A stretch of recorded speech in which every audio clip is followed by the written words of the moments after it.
नमस्कार मित्रों, मैं राघव अवस्थी आप सभी लोगों का डिसेंट स्टडी क्लासेस के यूट्यूब चैनल पर हार्दिक स्वागत करता हूं। आप इस क्लास में पढ़ते हैं CNC machine and automation subject को, जो कि पॉलिटेक्निक 6 सेमेस्टर का एक सब्जेक्ट है। पिछले लेक्चर्स में मैंने कुछ टॉपिक कवर किए थे, तो अगर आप लोगों ने वो लेक्चर अभी तक नहीं देखे हैं तो प्लेलिस्ट पर जाके CNC machine and automation section में जाके सारे वीडियोज़ देख लीजिए। तो शुरू करते हैं आज का वीडियो। देखते हैं आज के वीडियो में कौन कौन से टॉपिक कवर होने वाले हैं। तो हमारा जो टॉपिक है आज का वो है एनसी मशीन और सीएनसी मशीन में अंतर। इसके पहले हम लोग पढ़ चुके हैं एनसी मशीन, सीएनसी मशीन और डीएनसी मशीन क्या होती है। तो आप लोगों को पहले से ही नॉलेज है कि सीएनसी मशीन क्या है, कौन कौन से पार्ट यूज करते हैं, या एनसी मशीन क्या है उसमें कौन कौन से पार्ट यूज करते हैं, और डीएनसी मशीन क्या है उसमें कौन कौन से पार्ट यूज करते हैं। अब जब एनसी, उसके बाद सीएनसी, उसके बाद डीएनसी, ये सारी मशीन्स आई तो इनमें कुछ ना कुछ सुधार किया गया होगा। उन्हीं सुधार या एक्यूरेसी या पैसे के मामले में ही इन सब तीनों चीज़ों की तुलना की जाती है। तो वो देखते हैं तुलना क्या है। सबसे पहला है ये एनसी मशीन, दूसरे नंबर पे दिया गया है सीएनसी मशीन।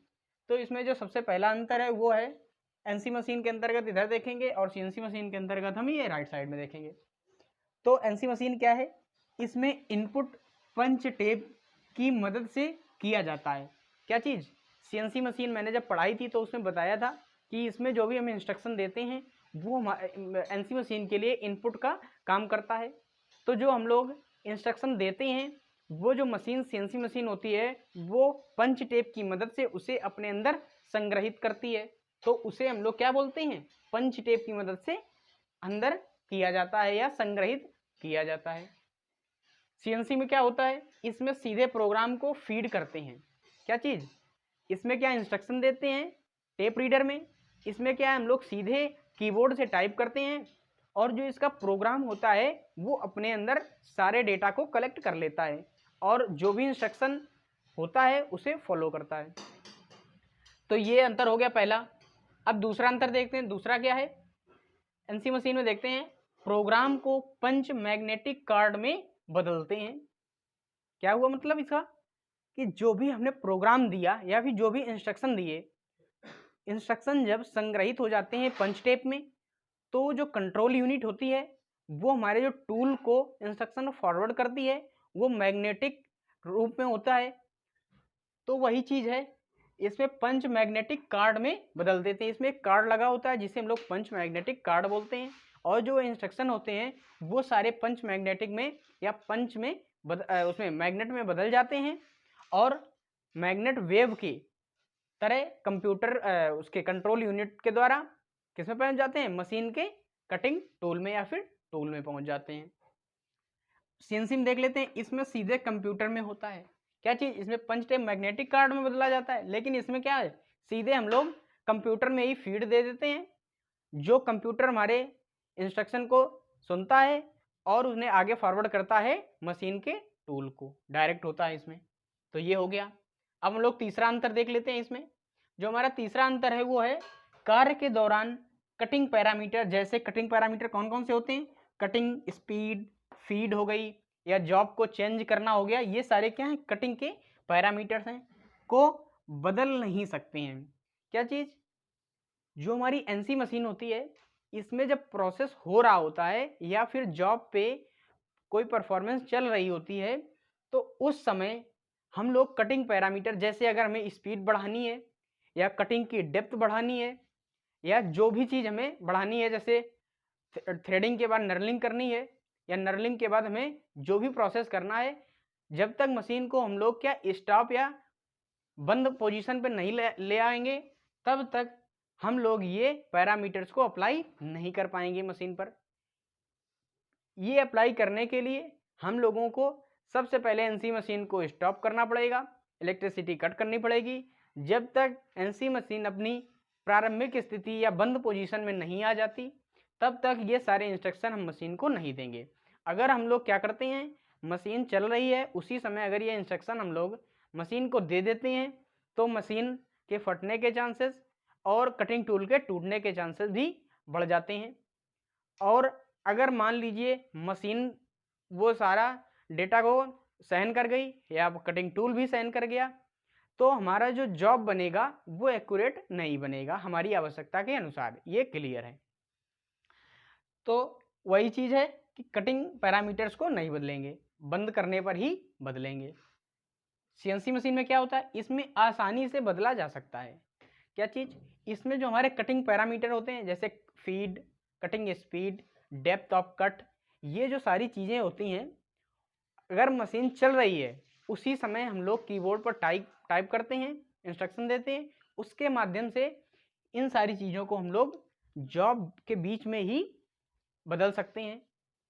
जो भी प्रोसेस हो रहा है, अगर मान लीजिए गलती से हमने डेप्थ ऑफ कट जो है वो दे दिया 3 mm का, अब हमें बाद में पता चला कि हमें 5 mm का देना था, तो हम लोग क्या है डायरेक्ट उसी में 2 mm और ऐड कर देंगे। जैसे मान लीजिए कि ये कोई एक जॉब है, इधर दिख रहा होगा, ये कोई एक जॉब है, इस तरीके से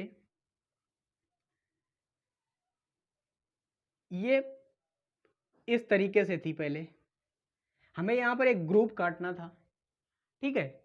अब क्या है, जैसे ही कटिंग टूल जो हमारा है वो इस तरीके से ये प्रारंभिक पोजीशन से इधर चलना स्टार्ट करता है, फिर क्या है ये इस जगह पर कट करते हुए पहुंच जाता है। अब जो ये हमारा डेप्थ बना, ये 3 mm का हमने इसमें क्या है इंस्ट्रक्शन दिया था, 3 mm लिखा था कि 3 mm का ग्रूव काटना है। अब ये 3 mm का ग्रूव यहाँ तक ये काट चुका, लेकिन अब बाद में हमें पता चला कि हमें ये 5 mm का कट करना था। तो क्या है, कीबोर्ड में हम लोग उसी में 2 और ऐड कर देंगे, 3 + 5 mm। तो हमारा जो ग्रूव कटेगा फाइनल वो होगा 5 mm का। तो फिर से क्या करेगा, ये जो टूल है हम लोग इसे जब इंस्ट्रक्शन देंगे तो ये बैकवर्ड पोजीशन में जाएगा या अपनी प्रारंभिक स्थिति में पहुंच जाएगा जहां से टूल ये स्टार्ट हुआ था। और जैसे ही हम 2 mm का और कट देंगे तो ये टूल थोड़ा सा इसे 2 mm अंदर की ओर इस तरीके से कट करता हुआ दोबारा से चला आएगा। तो हमारा जो पूरा ग्रुप कटेगा, फाइनल जो हमें प्राप्त होगा ग्रुप की कटिंग, वो होगी 5 mm डेप्थ के साथ में। तो समझ गए होंगे। और इसमें क्या है, हमें मशीन को बंद भी नहीं करना पड़ेगा, उसी स्थिति में ये सारे इंस्ट्रक्शन फॉलो कर लेती है। कौन मशीन, सीएनसी मशीन। तो समझ गए होंगे आप लोग ये भी। अब हम लोग अगला अंतर देख लेते हैं। अगला क्या है 4 नंबर पे, मेमोरी स्टोर नहीं होता है, इसमें मेमोरी स्टोर होता है। आप लोगों ने जब एनसी मशीन पढ़ी थी स्टार्टिंग में, तो उसमें मैंने बताया था कि इसमें जो स्टोरेज की क्षमता किसके पास होती है, जो स्टोर करने की क्षमता होती है इंस्ट्रक्शंस को, वो पंच टेप के पास होती है। पंच टेप अपने छिद्रों में सारे इंस्ट्रक्शन को समाहित करता है और उन पर एनालिसिस करता है। एनालिसिस करने के बाद में पार्ट प्रोग्राम को फॉरवर्ड करता है। अब पार्ट प्रोग्राम क्या है, टेप रीडर के सहायता से उनको एनालिसिस करता है और जो भी इंस्ट्रक्शन हमें कटिंग टूल को देने हैं उन्हें फॉरवर्ड कर देता है इलेक्ट्रिक पल्स के रूप में। तो क्या है, यहाँ पर सीधे इंस्ट्रक्शन देते हैं और सीधे हम लोग कमांड को फॉलो कर लेते हैं। जैसे ही हम कमांड को फॉलो करवाते हैं तो वो जो डाटा होता है वो तुरंत डिलीट हो जाता है। या अगर हम लोग ये चाहें कि उसी डाटा के आधार पर हम दूसरा जॉब तैयार कर लें, तो ऐसा इसमें बिल्कुल नहीं हो सकता है, क्योंकि इसमें मेमोरी ही नहीं होती है स्टोरेज करने के लिए। लेकिन इसमें क्या है, सीएनसी मशीन में मेमोरी लगी होती है स्टोर करने के लिए। कंप्यूटर के पास संग्रहण क्षमता होती है कि सारे इंस्ट्रक्शन को अपने अंदर संग्रहित कर लेती है। और जॉब को परफॉर्म करने के बाद में, अगर हम लोग एक जॉब को परफॉर्म करने के बाद में चाहें कि उसी तरीके का हम दूसरा जॉब भी तैयार कर लें, तो उसके अंदर पहले से इंस्ट्रक्शन जो हम लोगों ने दिए होते हैं वो सारे उपस्थित होते हैं। उसी के आधार पर हम लोग दूसरी जॉब भी तैयार कर लेते हैं। तो इसमें ये भी एक लाभ होता है, ये सबसे बड़ा लाभ है। इससे क्या है, हमारा समय बचता है और लेबर चार्ज भी बचता है। तो ये भी समझ गए होंगे आप लोग। अगला देख लेते हैं। अगला क्या है 5 नंबर पे, वो है इसकी लागत कम होती है, इसकी लागत अधिक होती है। एनसी मशीन जो है, अब भाई जब इसमें हम लोग कंप्यूटर का यूज ही नहीं कर रहे हैं, किसी प्रकार की मेमोरी का भी यूज नहीं कर रहे हैं, स्टोरेज या संग्रहण क्षमता का भी यूज नहीं कर रहे हैं, और साधारण सी मशीन बना दे रहे हैं तो उसमें जो हमारा पैसा या लागत उसकी आएगी वो भी कम होगी। अब उसके अपेक्षा में सीएनसी मशीन में हम लोग क्या करते हैं, या कंप्यूटर लगाते हैं, मेमोरी लगाते हैं। जब कंप्यूटर लगा रहे हैं तो इलेक्ट्रिसिटी भी ज़्यादा जाएगी और उसमें जो वर्कर काम करेगा वो भी अच्छा पढ़ा लिखा होना चाहिए, तो उसको भी ज़्यादा चार्ज करना पड़ेगा, लेबर चार्ज भी जो आएगा वो भी ज़्यादा आएगा। और जो इसकी जो लगाने की इंस्टॉलिंग कॉस्ट आएगी या जब हम मशीन को खरीद रहे होंगे उस समय जो लागत लगेगी वो भी अधिक आएगी एनसी मशीन के तुलना में। ठीक है, समझ गए होंगे ये भी पॉइंट आप लोग। अगला देखते हैं, अगला क्या है, मेंटेनेंस कॉस्ट या अनुरक्षण लागत, जिसको हम लोग बोलते हैं हिंदी में, कम आती है किसमें, एनसी में। जस्ट इसी के तुलना में मेंटेनेंस कॉस्ट सीएनसी मशीन की जो होती है वो अधिक आती है।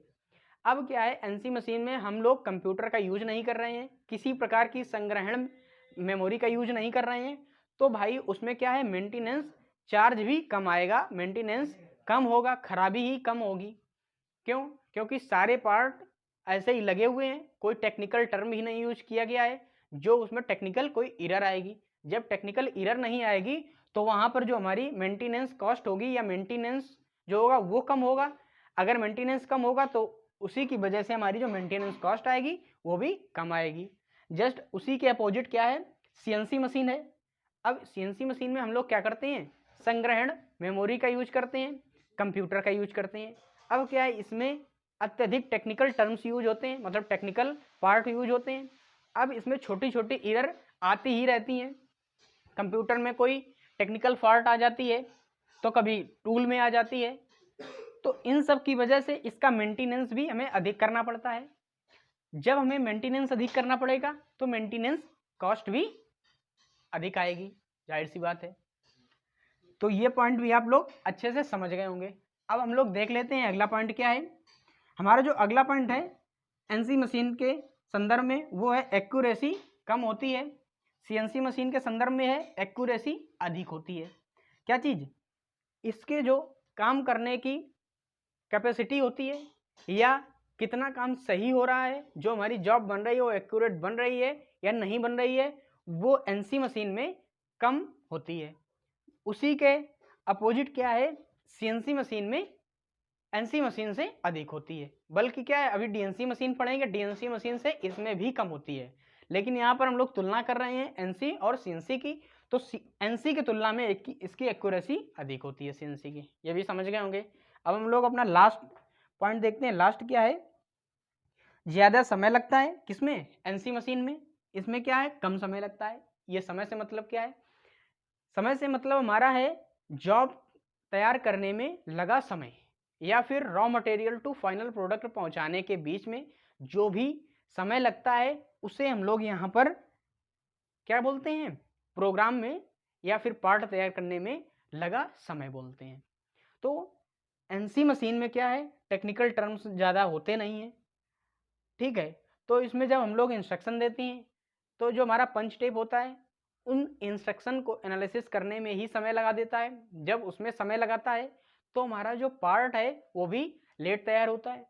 और क्या है, पहले हम लोग यहाँ पर देख चुके हैं कि इसमें क्या है, बीच में कटिंग स्पीड वगैरह चेंज नहीं की जा सकती है। तो अगर कभी ये दिक्कत आ जाती है तो हमें मशीन को बंद करना पड़ेगा। बंद करने के बाद में दोबारा से फीड देंगे, फिर से प्रोसेस होगा। अब एक जॉब जब हमारी तैयार हो जाती है, दूसरी जॉब आती है, तो दूसरी जॉब को फिट करने के लिए या फिर कटिंग टूल को चेंज करने के लिए हमें मशीन को बंद करना ही पड़ेगा। मशीन चलती रहे उस समय हमारा कटिंग टूल नहीं बदला जा सकता है, तो इस वजह से इसमें समय ज़्यादा लगता है। लेकिन सीएनसी मशीन में क्या है, इसमें एक चक लगा होता है, चक में हमारे 4, 6 या 8 टूल इस तरीके से लगे होते हैं। अब क्या है, एक साथ मान लीजिए हमने 6 टूल लगा दिए और किसी जॉब पर 6 परफॉर्मेंस एक साथ होनी है। पहला कटिंग है, ग्रूविंग है, थ्रेडिंग है, नर्लिंग है, बोरिंग है, ग्राइंडिंग है, चैम्फरिंग है, जो भी प्रोसेस है ये सारे टूल हमने लगा दिए। चैम्फर टूल लगा दिया, बोरिंग टूल लगा दिया, ब्रोच टूल लगा दिया, कटिंग टूल लगा दिया। जो भी टूल हमें लगाने हैं हमारी आवश्यकता के अनुसार वो सारे एक राउंड शेप में लगे रहते हैं। अब जॉब आई, पहले क्या है, हमें कटिंग करनी है, कटिंग के बाद में मान लीजिए स्टेप टर्निंग करनी है, उसके बाद मान लीजिए हमें ग्रूविंग करनी है, फिर मान लीजिए हमें क्या थ्रेडिंग करनी है, नर्लिंग करनी, जो भी प्रोसेस, वो एक के बाद एक उसी जॉब पर उसी समय में बिना मशीन को बंद किए परफॉर्म होता रहता है, जिसकी वजह से इसमें समय भी कम लगता है। तो ये सारे पॉइंट्स आप लोगों को क्लियर हो गए होंगे। आज की वीडियो में हम लोग सिर्फ इतना ही देखेंगे, मिलेंगे अगले वीडियो में। उससे पहले अगर आप लोग हमारे चैनल पर नए हैं तो हमारे चैनल को सब्सक्राइब कर लीजिए, बेल आइकन को भी प्रेस कर लीजिए, और हमारे Telegram channel decent study classes को भी ज्वाइन कर लीजिए, जिसकी लिंक आपको डिस्क्रिप्शन बॉक्स में मिल जाएगी। तो मिलते हैं अगले वीडियो में, तब तक के लिए जय Hind, have a nice day.